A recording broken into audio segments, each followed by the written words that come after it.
This is a tale taken from the Arabian Nights, 1001 Nights, a collection of folk tales from the anonymous geniuses of the people of the sand. This is from the Porter's Tale, where three one-eyed men crash a party. The hostess says, "Our evening is set, for I want to hear the story of how each one of you lost your eye." So now this is the third one-eyed man's story of how he lost his eye. Ah, a wonderful tale to tell. It begins like so many things in water. I was shipwrecked and found myself floating on the sea. My limbs were heavy, my clothes were lead. I knew that I would die. I said, "Allah, please be merciful and let me die quickly with the fishes." And I felt myself sinking. I felt myself touching sand. What? I am saved! Land! And I fell asleep for another day. When I woke up, I looked around, and there in the distance I saw a castle. I said, "Castle, that means men, cultivation, civilization. I can find friends. I can make my way. I am saved indeed."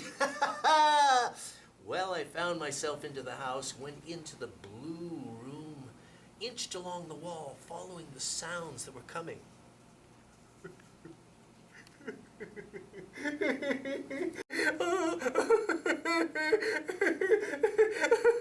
I found 7 men who were all crying, "Whoa! Stranger, be gone!" "Why, I'm already here." "Whoa! Why are you here?" "I'm here to wonder why you're crying." "Whoa! Don't ask the question." "I already asked the question." "Whoa! We don't want to tell you." "Why don't you want to tell me?" "We don't want to tell you." "Why we don't want to tell you?" "Well, tell me why you don't want to tell me." "Oh, we don't want to tell you because we think you'll make the same mistake that we made." "What mistake did you make?" "Whoa! That's what we don't want to tell you." "Why don't you want to tell me?" "Whoa! Because you won't do what we say." "Well, what do you say?"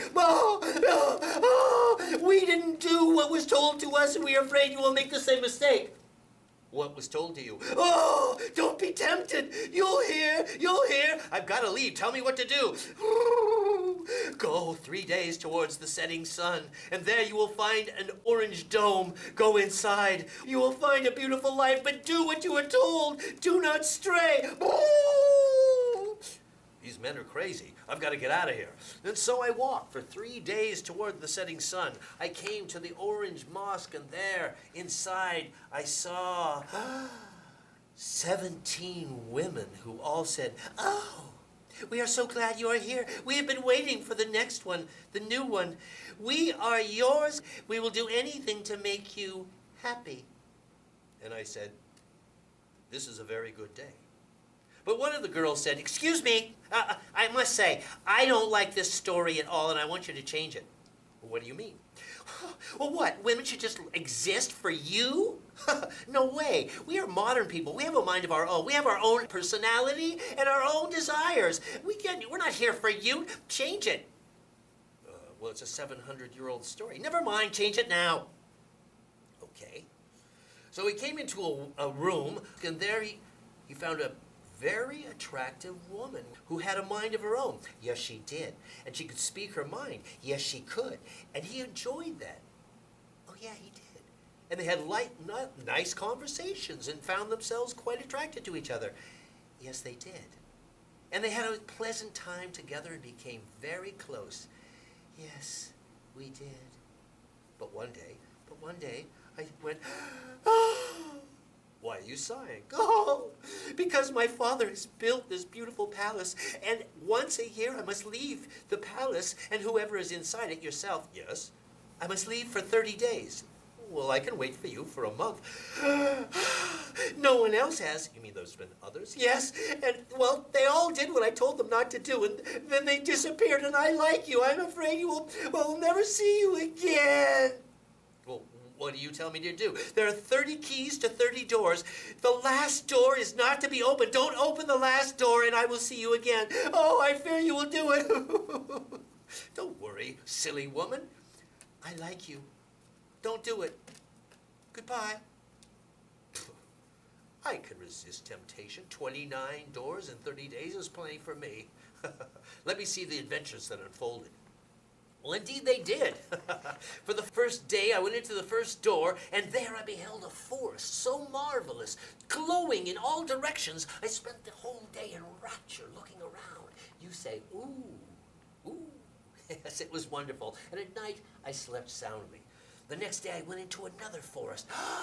The wonder of wonders. All of the leaves looked like gold and silver and bronze. It was so spectacular. All I could do was walk and look. You say, wow, wow. Yes, it was wonderful, but that's not the end.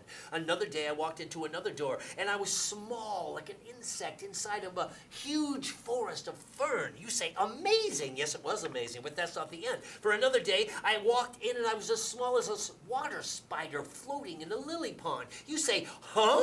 You say, huh? I say, oh, yes, but that's not the end, because another day I walked in, and I was like an insect flying among the flowers, the hibiscus, I think, and had a beautiful time, and I slept each night. All things were more wonderful. And another day I went inside of another door, and then I was as small, like in the molecular structure of a certain being. You say, this is amazing. Yes, it was amazing.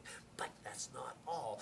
In the 29th day, I spent the entire day inside of a drop of water. But then came the 30th day and the 30th door. I went up to the door, I looked in the keyhole, saw nothing. I smelled nothing. And finally, I put in the key, and I opened the door.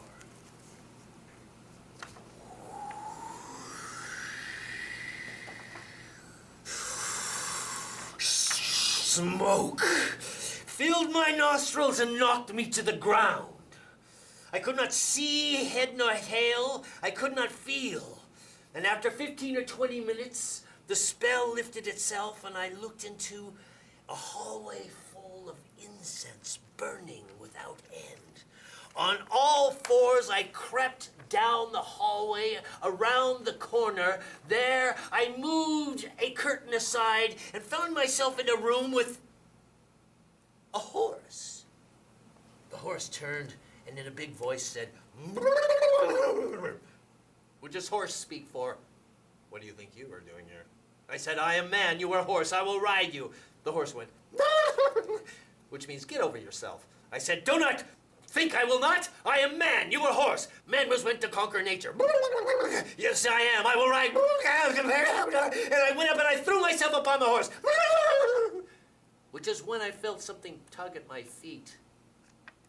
And the wings spread themselves from under me, and the horse began to fly. I held onto the mane. Whoa, whoa, higher, higher, out of the room, into the sky we flew. Whoa, a beautiful sky we flew across. Whoa, all night we flew across the starry sky. Whoa. The next day at dawn, we were still flying. Whoa!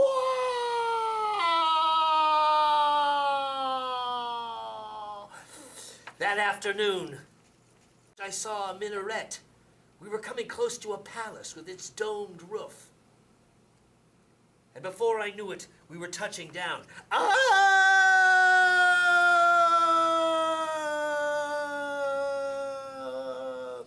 We landed upon the roof, which is when the steed shook itself and threw me onto my feet. I stood up, I said, "I have conquered you. I have ridden horse."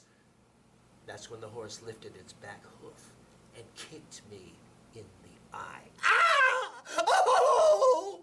Oh, blind, feeling my way along the wall, I finally came to a door, walked down some stairs, and found myself in a room with 7 other one-eyed men. "Oh, we knew that you would do what we said not to do. You have indeed opened the door." I stayed with them one more day, but I couldn't bear it. All that crying and weeping. I had life yet, even though I was only one eye. And so I threw myself back onto the sea, floated for a distance, came upon the shore where I ran across these other two one-eyed men, and following the music entered this party. It is a wonderful tale. It is the tale of how I lost my one eye. And that indeed is the true story from the Arabian Nights of the man who had